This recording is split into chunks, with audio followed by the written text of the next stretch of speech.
আজ পহেলা ফাল্গুন আমরা কর্নেল তাহের সংসদের স্টলে বসন্ত বরণ করছি।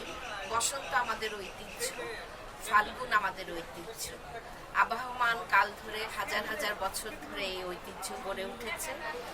পহেলা ফাল্গুন এবং বসন্ত হচ্ছে জীবনের প্রতি, নবযৌবনের প্রতি, ভালোবাসার প্রতি।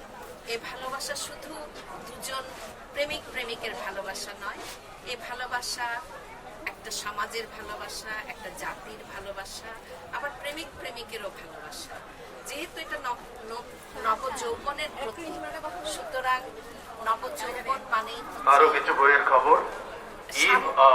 সামনে এগিয়ে যাওয়ার একটা অনুদিত সায়েন্স ফিকশনটি বেরিয়েছে অবসর থেকে 750 টাকা।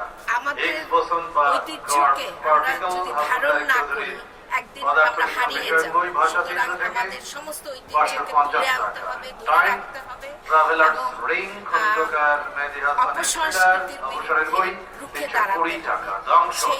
সেই উদ্দেশ্য নিয়ে আমরা গত বছর বসন্ত বরণ করেছিলাম এখানে দাঁড়িয়ে, এবারও করছি বসন্ত বরণ।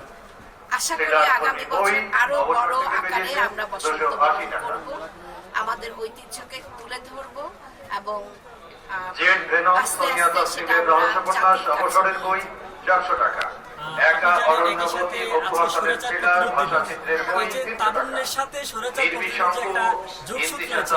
এটাকে আপনি কিভাবে আগামী দিনের তরুণদের জন্য দেখছেন? স্বৈরাচার প্রতিরোধ দিবসটা এসেছে এরশাদ বিরোধী আন্দোলন থেকে। 14ই ফেব্রুয়ারিতে বসুনিয়াকে মারা হয়েছিল। 14ই ফেব্রুয়ারিকে আমরা একটা দিবস হিসেবে তখন থেকেই পালন করে আসছি। সেটা সেই আন্দোলনটা ছাত্রদের আন্দোলন ছিল, তরুণদের আন্দোলন ছিল এবং যৌবনের আন্দোলন ছিল স্বৈরাচারের বিরুদ্ধে। সুতরাং অবশ্যই পহেলা ফাল্গুন, বসন্ত এবং স্বৈরাচার বিরোধী এই দিবসে একটা যোগসূত্র রয়েছে এবং সেই যোগসূত্র আরো সংযোগ থেকে দৃঢ় হয়ে বেরিয়েছে সামনে 250 এগিয়ে টাকা। যাক, সেটাই আশা তৃতীয় নয়নে অর্থনীতি চৌধুরী শাহেদ আকবরের